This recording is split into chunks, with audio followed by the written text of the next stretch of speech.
আসসালামু আলাইকুম। গাড়ি ছুটে চলছে তার গন্তব্যস্থলে। এভাবে ছুটে চলে কোনো এক সময় তার নির্দিষ্ট গন্তব্যে পৌঁছে যাবে। জীবনচক্র এরকম ছোটকাল থেকে শুরু করে জীবনে বিভিন্ন ঘাত প্রতিঘাতের মাধ্যমে আজকে এই পর্যায়ে চলে এসেছি। আর কতদিনই বা বাঁচব, জীবন চলবে এভাবে চলতে চলতে একদিন গন্তব্যে পৌঁছে যাব। তখন আর ফিরে দেখার কোনো থাকবে না। এভাবে চলছে, শেষ পর্যায়ে চলে এসেছি কর্মজীবনের। আর 2 বছর আছে, তারপরে রিটায়ারের পরে কি করব সেটাও জানি না, এবং কতদিন বাঁচব সেটাও জানি না। আস্তে আস্তে জীবন বিভিন্ন রোগে জর্জরিত হয়ে পড়েছি, এবং ওষুধ ছাড়া কোনো দিন চলতে পারি না। সবাই এরকম হয়ে যাচ্ছে। খাদ্যদ্রব্যের ভেজাল এবং জীবন আস্তে আস্তে তার সক্ষমতা হারিয়ে যাচ্ছে। সেই সক্ষমতায় আমরা পড়ে আছি। ভেবেছিলাম আস্তে আস্তে ছেলে মেয়ে মানুষ করে তারা প্রতিষ্ঠিত হলে একটু বিভিন্ন জায়গায় ঘুরে বেড়াবো, কিন্তু এখন তা সম্ভব হয়ে যায় না।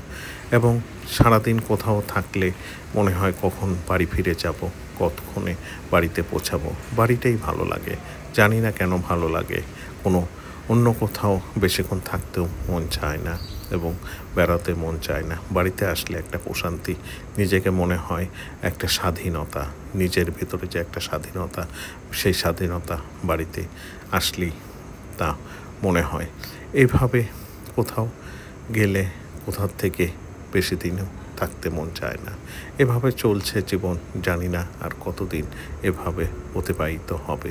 একদিন শেষ হয়ে যাব, চলে যাব। বাপ মাও যেমন আমাদেরকে ছেড়ে চলে গেছে, আমাদেরকেও সন্তানাদের রেখে চলে যেতে হবে। এটাই জীবন প্রক্রিয়া।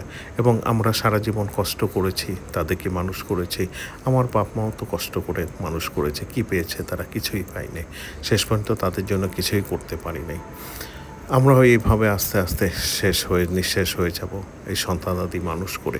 এটাই জীবন প্রক্রিয়া, আল্লাহ তাআলার বিধান যে কষ্ট করে একজনকে এক সন্তানাদিকে প্রতিষ্ঠিত করে আবার চলে যেতে হবে। আবার কেউ কিছুটা সুখ ভোগ করতে পারে, কেউ পারে না।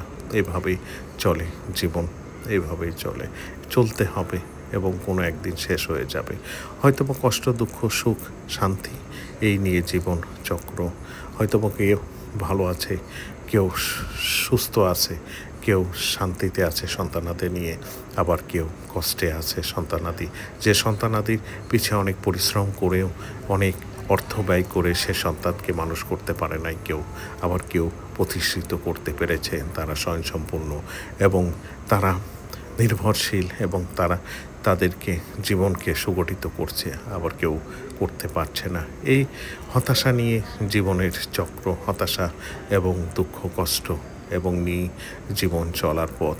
জানি না এই চলার পথে কে সাকসেসফুলি হতে পেরেছে, কে ব্যর্থতায় ভরে আছে। এই তো জীবন। ধন্যবাদ সবাইকে। ভালো থাকবেন, সুস্থ থাকবেন, সেই প্রত্যাশা রাখি সবাই। গন্তব্যের কাছাকাছি চলে এসেছি। এই তো কিছুক্ষণের ভিতরে ঢুকে যাব আমার গন্তব্যে। ভালো থাকবেন, সুস্থ থাকবেন।